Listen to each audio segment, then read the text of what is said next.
na doon, magkahanap pa doon ng relocation price.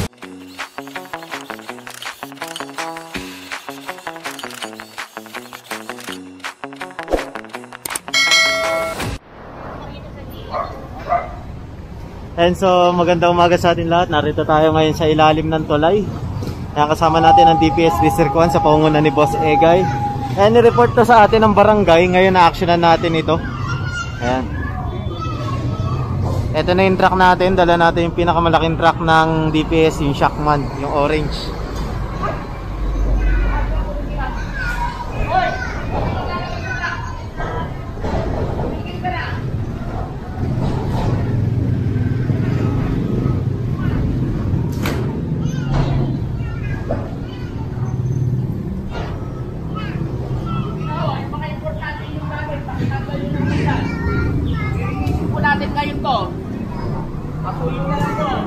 And dire-diretso ang paglilinis natin dito sa Maynila. Kaya tayo nagkakandak ng clearing operation para mapanatili yung kaayusan, kalinisan ng ating lungsod.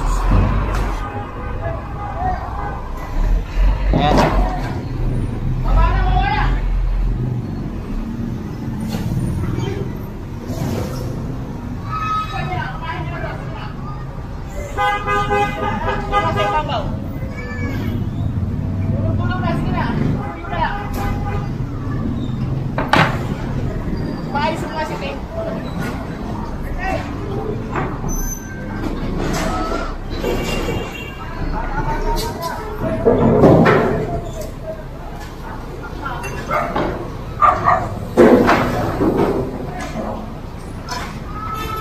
Kasi kung titignan nyo, diba, sinakop nila to, yung hanggang dito ng kalsada. At dito na rin talaga sila namamahay. Ayan, so kailangan yan alisin.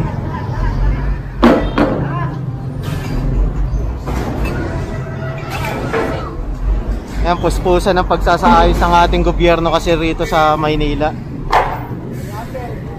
Kaisa ang national government, saka mga local government katulad ng City Hall, tapos ng mga barangay. Ayan. Asa si Makmak? Si Mak? Sa kabila yata, boss. Dami oh.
Baka meron na ng mga narito.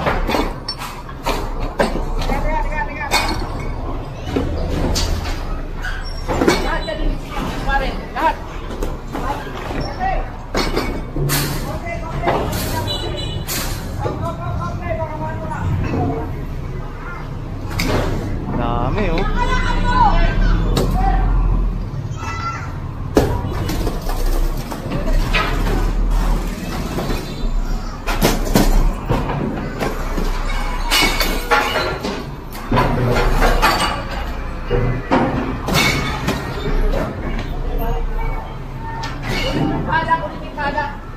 Bubog ha, bubog.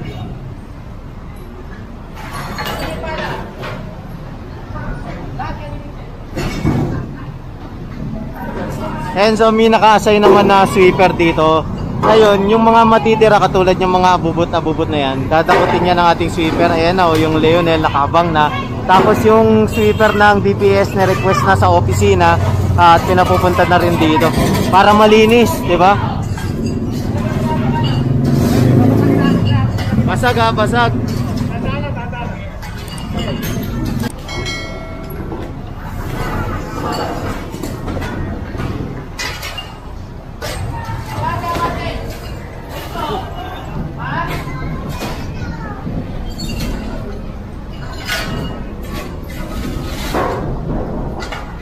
Pinapala na para malinis.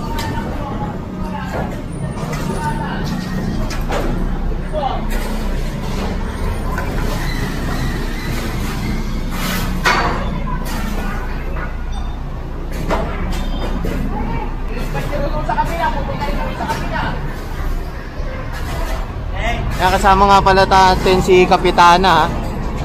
Kasama natin si Kapitana.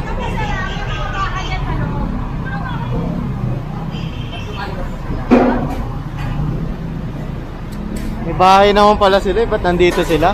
Dito lahat yan pati ko.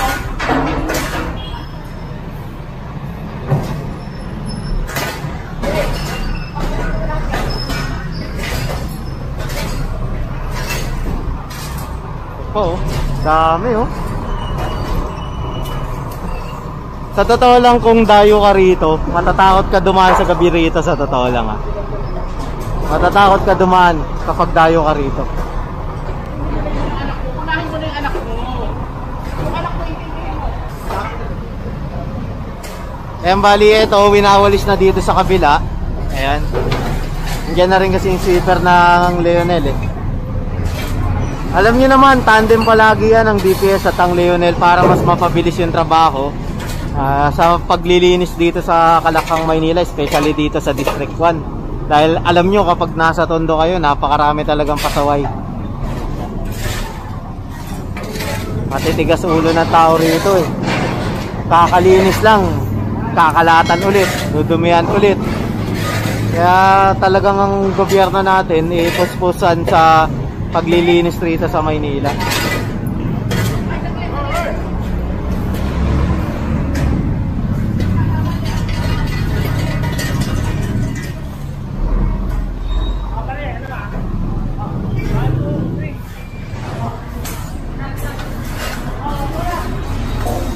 Tayo. Okay.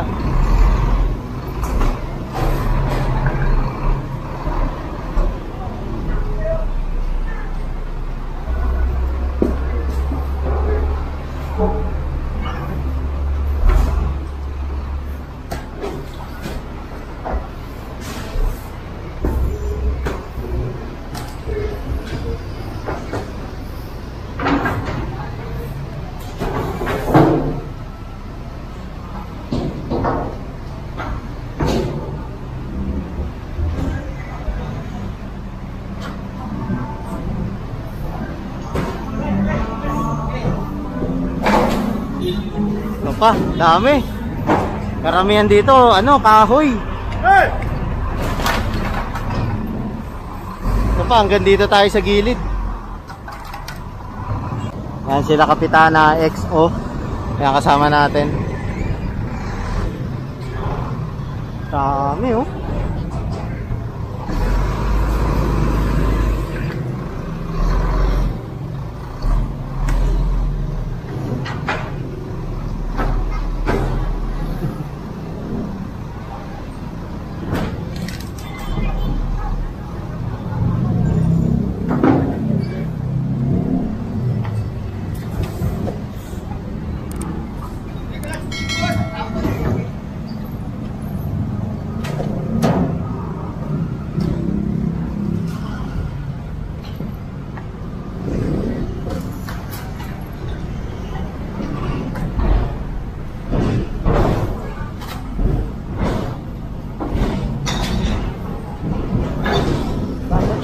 Lulit market, balik na nila. Bigla pa. Para kuha po ulit, no? Busin na. Sa bagay po, totoo yun. Ako na namin sinasabi na linisin nito rito. Wala makakita mo. Ganun pa rin eh, matitigas talaga ulo po eh. Araw-araw natin kukunin natin lahat yung mga gamit nila. May magagawa tayo. Yung matitigas kasi yung ulo ng mga... Kaya nga po eh. Kapag pinagbibigyan, maabuso po. Tapos sila pa minsan nagagalit. Mabigat doon, maghahanap pa sila ng relocation site. Ang kakapal ng mga mukha. Tinatanong ko yan sila. Totoo po. O, sino ka? Taga saan ka? Galing probinsya naman. Oo.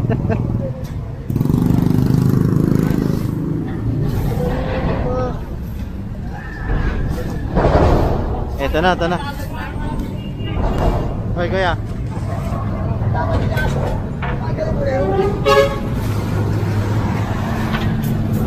Yan, yun yung realidad na nangyayari talaga rito. Na kapag pinaalis mo, babalik. Tapos, kung sino pa yung mga hindi taga rito, sila pa yung naghahanap ng relokasyon. Hindi naman sila taga rito.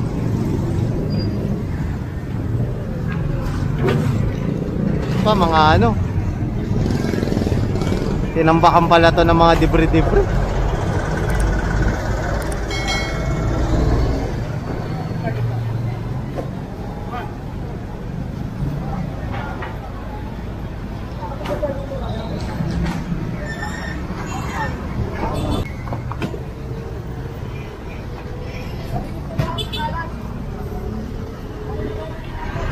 And so punta tayo rito. Ayan, nakasama natin si Chairman. Pinalilinis niya tong lugar na to. Si Chairman Chairman Albay. Konting mensahe. Magandang umaga po. Salamat po, mahal na Mayor Hanan Lacuna sa kalinisan na ginagawa niyo po dito sa Maynila, lalo na po sa nasasakupang po barangay na talaga naman po porsigido po kami para sa barkada, sa barangay Kalinisan Day po. Nakikita niyo naman po yung sitwasyon dito along mabuhay lane po na sobra naman po talaga yung tambak at walang disiplina ng mga tao po. Kaya pasalamat ko rin po sa DPS po, sa Tugon para sa kalinisan po na mangyari po dito sa ating Luzon sa Maynila. Maraming salamat, Chairman. Ayan. Titignan nyo, porsigido ang ating barangay saka ang local government na ayusin talaga to. Diba?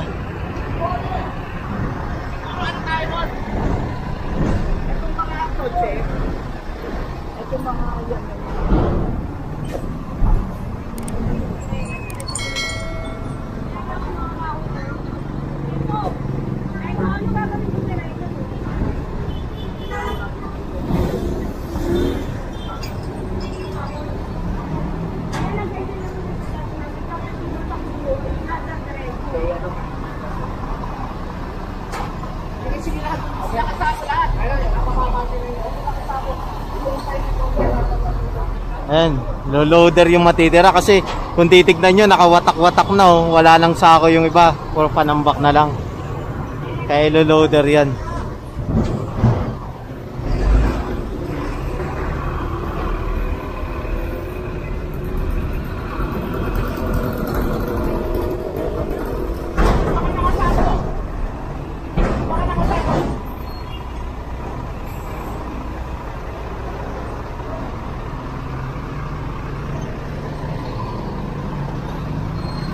Kasi alam nyo, lagi natin nililinis to ng DPS. Lagi to nililinis. Ayan, kaso parang to kapulong tinatapunan araw-araw, gabi-gabi. Ay nako, kahit na anong linis mo rito, pasaway talaga yung mga tao rito Kaya syempre ang ating gobyerno naman, ayan, tuloy-tuloy pa rin sa pagsasakay sa Maynila. Kasi ang Maynila para sa taong bayan. Tandaan niyo yan. Huwag niyo po antay-lain po namin yan. Hindi po, ibebenta nyo lang para namin pagpera nyo na.